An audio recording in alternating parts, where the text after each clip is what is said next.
Hello friends, जय श्री महाकाल। मैं सार्थक शुक्ला आप सभी का स्वागत करता हूं YouTube channel study with Shipra तिरे पर।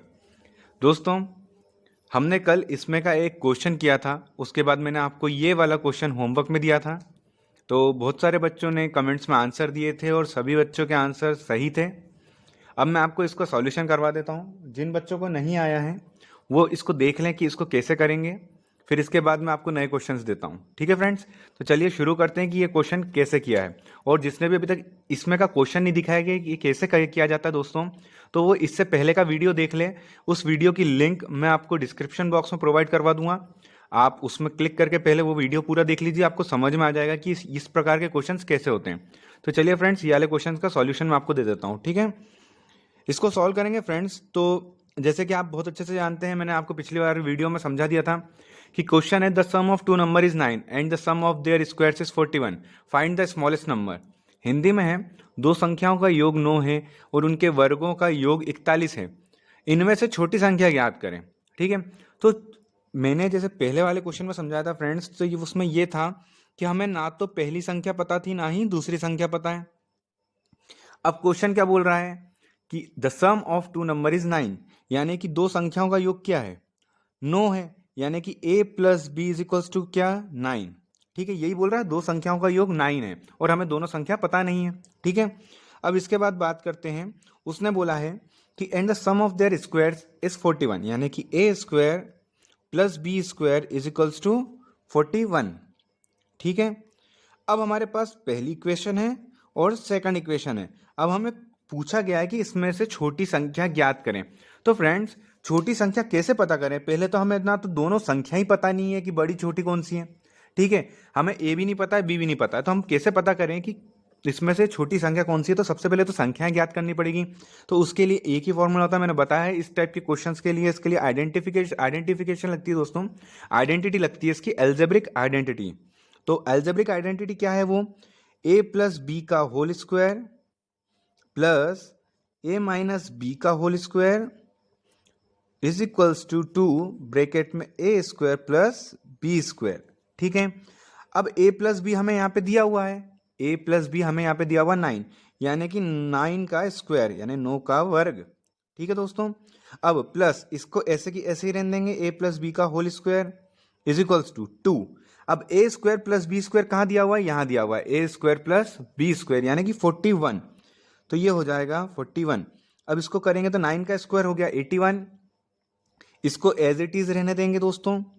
इसके बाद में 41 इंटू 2 करेंगे तो ये हो जाएगा 82। ठीक है, अब ये हो जाएगा a माइनस बी का whole square is equals to 82, और 81 यहाँ पे प्लस में है, इज इक्वल टू के उधर जाएगा तो क्या हो जाएगा फ्रेंड्स, 81 माइनस का। ठीक है, a माइनस बी का होल स्क्वायर हो गया 1। ठीक है, a माइनस बी हो जाएगा, अब स्क्वायर हटता है तो इज इक्वल टू के उधर क्या लगता है, अंडर रूट लगता है, तो अंडर रूट हो जाएगा 1। तो a minus B is equals to 1 किसका स्क्वायर होता है दोस्तों, 1 का। ठीक है, तो हमारे पास a प्लस बी की वैल्यू भी आ गई, a माइनस बी की वैल्यू भी आ गई। ये हो गई हमारी थर्ड इक्वेशन। ठीक है, अब हम क्या करेंगे, इक्वेशन फर्स्ट और इक्वेशन थर्ड को प्लस कर देंगे। ठीक है, क्या करेंगे दोस्तों, इक्वेशन फर्स्ट प्लस इक्वेशन 3। मैंने आपको इसको पिछले वाले वीडियो में समझाया है कि इन दोनों इक्वेशन को प्लस कैसे करते हैं। जिन्होंने भी अभी तक नहीं देखा है वो जरूर देख लें, ताकि बच्चों को कभी भी कंफ्यूजन ना हो कि इसको सॉल्व कैसे किया जाता है। ठीक है, तो ये हो जाएगा 2a, ये हो जाएगा आपका प्लस माइनस माइनस कैंसिल हो जाएगा, इज इक्वल्स टू हो जाएगा 10। तो a is equals to 10/2, a is equals to 2 1 जा 2 2 5 जा 10, यानी a इज इक्वल्स टू आ गया 5, यानी कि आपके पास a की वैल्यू आ गई है। अब आप a की वैल्यू को पहली वाली इक्वेशन में भी रख सकते हैं, दूसरी वाली इक्वेशन में भी रख सकते हैं और तीसरी वाली इक्वेशन में भी रख सकते हैं, तो आपका आंसर आ जाएगा। जैसे मैं पहली वाली इक्वेशन में रखता हूं तो a plus B is equals to कितना था, 9, ये पहली इक्वेशन थी। a की जगह पे क्या रख सकता हूं, 5। ठीक है, b इज इक्वल्स टू 9। अब 5 प्लस का है, इज इक्वल टू के उधर जाएगा दोस्तों तो काय में बदल जाएगा, माइनस में। तो b is equals to 9 minus 5, तो b इज इक्वल्स टू बचा 4, यानी कि हमारे पास a और b दोनों की वैल्यू आ गई। और आपसे क्वेश्चन में पूछा गया था कि सबसे छोटी संख्या ज्ञात करें, तो सबसे छोटी संख्या क्या है दोस्तों, 4। ठीक है, तो इस तरीके से इस क्वेश्चन का आंसर 4 हो जाएगा। सभी बच्चों के आंसर सही हैं दोस्तों, जिन्होंने भी कमेंट्स में आंसर दिए हैं, और उम्मीद करता हूं कि आप लोग आगे भी आंसर्स जो हैं, जितने भी होमवर्क के आंसर्स हैं वो सही देंगे। तो फ्रेंड्स आज का क्वेश्चन है कि the sum of three number is 64 if the ratio of first and second number is 3:5 and the ratio of second and third number is 5:8 find the second number. Hindi में क्वेश्चन है दोस्तों, तीन संख्याओं का योग 64 है। यदि प्रथम तथा द्वितीय संख्या का अनुपात 3:5 हो तथा द्वितीय एवं तृतीय संख्याओं का अनुपात 5:8 हो तो द्वितीय संख्या ज्ञात करें, यानी कि आपको सेकंड नंबर निकालना है। अब फ्रेंड्स सबसे पहले आपसे बोला गया है कि the sum of three number is 64, तीन संख्याओं का योग 64 है। कहीं पे भी क्वेश्चन में कोई संख्या दी हुई है नहीं, तीन संख्याओं का योग। तो तीन संख्या हम क्या मान लेंगे, x plus Y plus Z. ठीक है, ये तीन संख्या हो गई। ठीक है, इन तीनों का योग यानी कि प्लस कितना है, 64 है। कितना है, 64 है, 64। ठीक है, इसमें कोई डाउट किसी को नहीं है। ठीक है, अब फर्स्ट संख्या क्या हो गई x, सेकंड क्या हो गई y और थर्ड संख्या क्या हो गई z। ठीक है, अब आपसे बोला गया है कि if the ratio of first and second number is 3:5, यानी कि x और y का रेशियो क्या है, x:y इज इक्वल्स टू 3:5।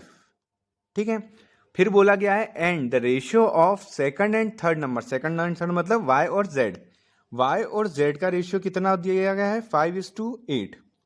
ठीक है, अब दोस्तों सबसे पहले आपको निकालना होगा x y z। जब आपसे बोला जाता है कि सेकंड नंबर क्या होगा, यानी कि आपको क्या निकालना है, y। ठीक है, अब देखिए आपके पास x और y का रेशियो, y और z का रेशियो है। अब रेशियो कैसे निकालते हैं ये मैं आपको सिखा देता हूं, एक बार में आप सीख जाएंगे, आपको कोई कंफ्यूजन नहीं होगा। ठीक है, x:y एंड y:z, इस तरीके से लिखा जाता है दोस्तों। जो भी रिपीट होता है, जैसे बीच वाला ही रिपीट होता है, तो इसको इस तरीके से लिखा जाता है। अब मैं इनके रेशियो भी इसी टर्म में लिख देता हूं, 3:5 और 5:8। ठीक है, अब मैं आपको समझाता हूं कि इस क्वेश्चन को करते कैसे। अब आपको देखिए दोस्तों, x के नीचे x की वैल्यू लिखी है, y के नीचे y की वैल्यू लिखी है, z के नीचे z की लिखी हुई है। ठीक है, अब इसको सॉल्व कैसे करते हैं मैं बताता हूं। आखिरी के कौन से दोनों, x और z, तो x का आगे की दोनों इंटू कर दो, 5×3=15। ठीक है, और z आखिरी में, तो आखिरी के दोनों को इंटू कर दो, तो 5×8 यानी कि 5×8 40 या 8×5 40। ठीक है, अब हमको निकालना है बीच वाला, तो बीच वाले को निकालना है तो आप क्या कीजिए, इन बीच वालों को इंटू कर दीजिए, तो 5×5 = 25, 5×5 25। यानी कि अगर आपको आगे वाला निकालना है तो आगे की दोनों संख्या, पीछे का निकालना है तो पीछे की दोनों संख्या, और बीच का निकालना है तो बीच वाले की दोनों को क्या कर देना है, इंटू। अब ये संख्या दोस्तों अभी भी और कट सकती है, 5×3 = 15, 5×5 = 25 और 5×8 = 40। ये आ गई आपकी x:y:z। अब दोस्तों ये रेशियो में है, अनुपात में है, इस चीज का ध्यान रखिएगा। और अनुपात में जब भी कोई चीज होती है तो हम उसे क्या मान लेते हैं फ्रेंड्स, x मानते हैं। जब भी अनुपात में कोई चीज होती है तो हम उसे क्या मान लेते हैं, x। अब हमें बोला गया था तीन संख्याओं का योग कितना है, 64 है। तो तीन संख्या क्या हो गई दोस्तों आपकी, 3x + 5x + 8x = 64। ठीक है, अब इन सबको प्लस कर देंगे तो ये हो जाएगा दोस्तों 16x = 64। अब 16 यहाँ पे x के साथ में इंटू में है, तो इजिकल टू के उधर लेके जाएंगे दोस्तों, तो काय में बदल जाएगा, डिवाइड में। ठीक है, तो ये x = 64/16, तो 16 × 1 = 16, 16 × 4 = 64। तो x की वैल्यू आ गई दोस्तों 4। अब ये x की वैल्यू थी, ये y की थी और ये z की थी। आपसे किसका पूछा गया था, बीच वाली का, सेकंड नंबर का।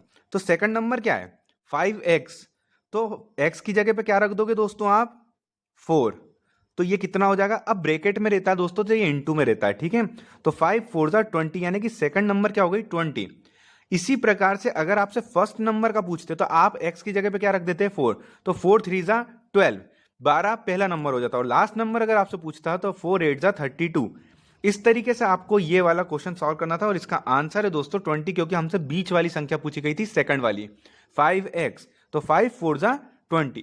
ठीक है दोस्तों, उम्मीद करता हूं आपको ये क्वेश्चन समझ में आ गया होगा इजीली तरीके से। और दोस्तों ये चीज का ध्यान रखना, इसको सॉल्व करते आना चाहिए आपको। ठीक है, कि ये सॉल्व कैसे करते हैं, इसको कभी मत भूलना आप। ठीक है, अब मैं आपको होमवर्क में एक क्वेश्चन दे देता हूं, उसका आप आंसर जो है वो कमेंट्स बॉक्स में बता दीजिएगा। उसका सॉल्यूशन जो है वो मैं अगली क्लास में करवाऊंगा। ये रहा फ्रेंड्स क्वेश्चन आपके सामने। The sum of three number is 102। If the ratio of first and second number is 2:3 and the ratio of the second and third number is 5:3, find the second number. Hindi में दोस्तों तीन संख्याओं का योग 102 है। यदि प्रथम तथा द्वितीय संख्या का अनुपात 2:3 हो तथा द्वितीय एवं तृतीय संख्या का अनुपात 5:3 हो तो द्वितीय संख्या ज्ञात करें। ठीक है फ्रेंड्स, तो आपको इस तरीके से क्वेश्चन जो सेम है आपने देख लिया है, सेम तरीका है, तो आप जो है वो इस क्वेश्चन को सॉल्व कीजिए और कमेंट में इसका आंसर दीजिए। ठीक है, और दोस्तों वीडियो पसंद आया हो तो लाइक कीजिए, अपने दोस्तों के साथ भी शेयर कीजिए, और अगर अभी तक किसी ने सब्सक्राइब नहीं करा तो फ्रेंड्स सब्सक्राइब जरूर कर दीजिए, ताकि जितने भी वीडियोस ऐसे पढ़ाई से रिलेटेड और वैकेंसीज से रिलेटेड हैं वो सीधे आपके मोबाइल पर मिल सकें। चलिए फ्रेंड्स, मिलते हैं अगली क्लास में। थैंक यू फ्रेंड्स, जय श्री महाकाल।